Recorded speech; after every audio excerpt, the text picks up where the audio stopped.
तो भगवान को अजन्मा क्यों कहते हैं, इसका भी आप हमें उत्तर दीजिए। और चौथा जो हमारा प्रश्न है प्रभु, वो है कि भगवान के अब तक अवतार कितने यहां हुए, कितने अवतार भगवान के हो चुके हैं। कोई कहता है भगवान के 3 अवतार हुए, कोई कहता है 10 हुए, कोई कहता है 15 हुए। तो अब तक भगवान के कुल अवतार इस पृथ्वी पर कितने हुए, आप हमें जवाब दें। अगला 5वां प्रश्न प्रभु, वक्ता कौन सा श्रेष्ठ है। वक्ता यानी बोलने वाला। एक वक्ता वो होता है जो छोटी सी बात को बहुत विस्तार में जाकर के समझाए, और एक वक्ता वो होता है जो बहुत सारी बातों को एकत्रित करके एक सरल रूप में तुम्हें समझा दे। दोनों प्रकार के वक्ताओं में सर्वश्रेष्ठ वक्ता कौन है। और 6वां प्रश्न हमारा प्रभु ये है, कहते हैं भगवान ने भी श्रीमद् भगवत गीता में कहा है कि परित्राणाय साधूनां विनाशाय च दुष्टतां धर्म संस्थापनार्थाय संभवामि युगे युगे।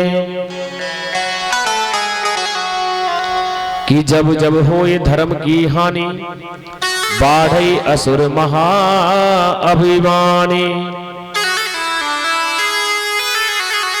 तब तब धर प्रभु विविध शरीरा हरहु कृपा निधि सज्जन पीरा। कहा कि परित्राणाय साधूनां विनाशाय च दुष्टतां धर्म संस्थापनार्थाय संभवामि युगे युगे। जब इस पृथ्वी पर दुष्टों का अत्याचार बढ़ता है, अधर्म का नाश होने लगता है, तो मैं धर्म की स्थापना के लिए बार बार अनेकों रूपों में पृथ्वी पर प्रकट होता रहता हूं। तो जब भगवान श्री कृष्ण अपनी लीलाओं को समाप्त करके और अपने धाम वैकुंठ धाम को चले गए, गोलोक धाम को चले गए, तब ये धर्म कहां गया, किसकी शरण में ये धर्म गया। हमारे ये 6 प्रश्न हैं, इनका आप हमें उत्तर दें। तो आज सूत जी महाराज ने जैसे ही शौनक आदि ऋषियों के 6 प्रश्न सुने, बड़ी अपार प्रसन्नता उनके मन में हुई। और आज महाराज बड़े भाव विभोर गदगद हो गए, कहने लगे ऋषियों आपने बड़े ही उत्तम और श्रेष्ठ प्रश्न हमसे किए हैं, इनका जवाब मैं तुम्हें दूंगा। उससे पहले मैं भागवत जी के जिन्होंने अपने प्रथम बार अपने मुख से श्रीमद् भागवत कथा का गान किया, ऐसे श्री सुखदेव जी महाराज को मैं प्रणाम करूं।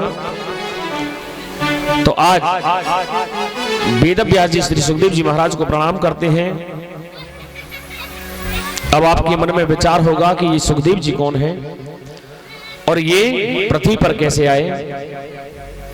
सो महाराज कहते हैं ये सुखदेव जी कोई और नहीं, गोलोक धाम में श्री राधा रानी की गोद में खेला करते थे। एक दिन श्री राधा रानी के मन में जिज्ञासा हुई और आज अपने पुत्र को कहा कि तुम जाओ और जाकर के भूमि पर जाकर के और जन जन में भगवान की अमृतमयी कथा का गुणगान करो। आज सुखदेव जी कहने लगे नहीं मां, मैं नहीं जाऊंगा। क्यों? क्योंकि पृथ्वी पर जब भी कोई मनुष्य जाता है तो वह संसार में जाकर संसार की माया में फंस जाता है। कोई तुम्हारा गुणगान नहीं करता। 1-2 माला मैं मैया तुम्हारे नाम से करता हूं, अगर संसार में चला गया तो वह भी तुम्हारी छूट जाएगी। तो आज श्री राधा रानी ने उन्हें आश्वासन दिया, भगवान ने आश्वासन दिया कि हम तुम्हें वरदान देते हैं कि हमारी माया तुम्हें नहीं सताएगी। सो आज वही और महाराज सुखदेव जी महाराज के रूप में पृथ्वी पर प्रकट होने जा रहे हैं। कहते हैं आज मृत्यु लोक में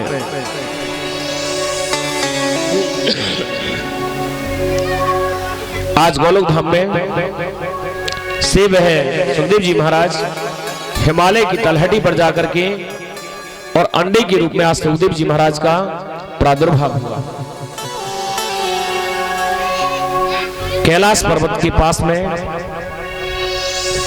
वहीं पर रहते थे भगवान भोलेनाथ। और कहते हैं जिस समय अंडे का प्रादुर्भाव हुआ, बर्फीली हवाएं चलने लगी, तेज हवाएं चलने लगी, जिससे वह अंडा लुढ़क गया और लुढ़क करके नीचे आ गिरा और फूट गया। आज जैसे ही देव ऋषि नारद जी को पता चला कि अंडे के रूप में सुखदेव जी महाराज का यहाँ आगमन हुआ है और वह अंडा नष्ट होने को जा रहा है, तो आज उनके मन में ऐसा भाव आया कि भगवान की कथा को श्रवण कराने के लिए श्री सुखदेव जी महाराज का प्राकट्य होना बहुत जरूरी है। इसके लिए क्या किया जाए। सो आज मन में विचार आया कि चलो चलते हैं और जाकर के आज पति पत्नियों के बीच में झगड़ा करवाते हैं, लड़ाई हम करवाते हैं। देखिए नारद जी की बड़ी विशिष्ट महिमा होती है। कई लोग तो क्या है, जो न्यूज वाले होते हैं, खबर वाले होते हैं, उनको नारद बोलते हैं। लेकिन महाराज नारद जी ऐसे नहीं थे। नारद जी देवताओं के पास भी जाते थे और दानवों के पास भी जाते थे। सब जगह उनका सम्मान होता था।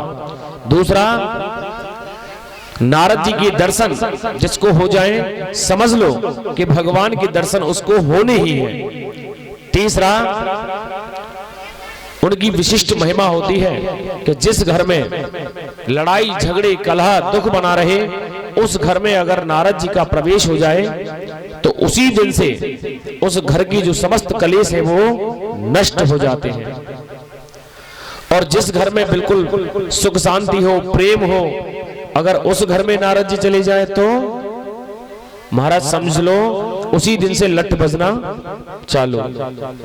ब्रज भाषा में उनको कहते हैं नारद इति वार्ता सा कथ्यते इति नारद, यानी जिनकी बात को कभी झूठा साबित नहीं किया जा सके उन्हें नारद कहते हैं।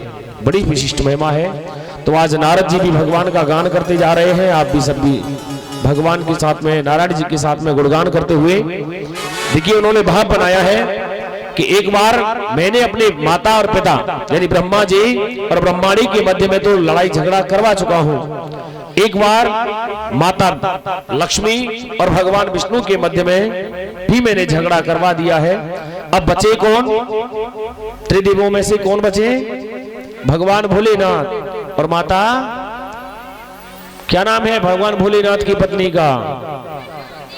है ये तो जानता है।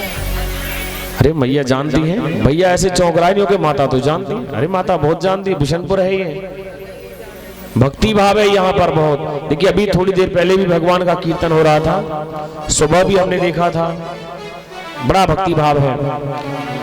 तो आज चलते हैं हम सभी नारद जी के साथ में कैलाश पर्वत की ओर, और जाकर के झगड़ा नारद जी करवाने वाले हैं तो हम भी पहुंचे, क्योंकि सबूत चाहिए ना कुछ।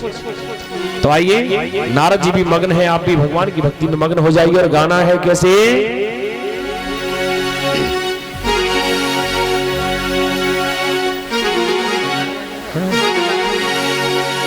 श्रीमन नारायण नारायण नारायण,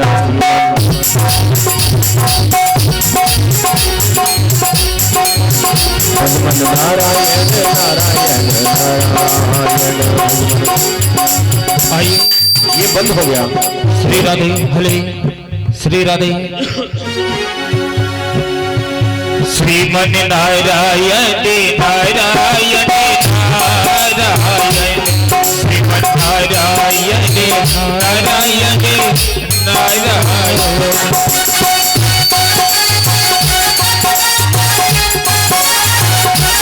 सभी बोलेंगे श्रीमन नारायण नारायण नारायण, भगवत नारायण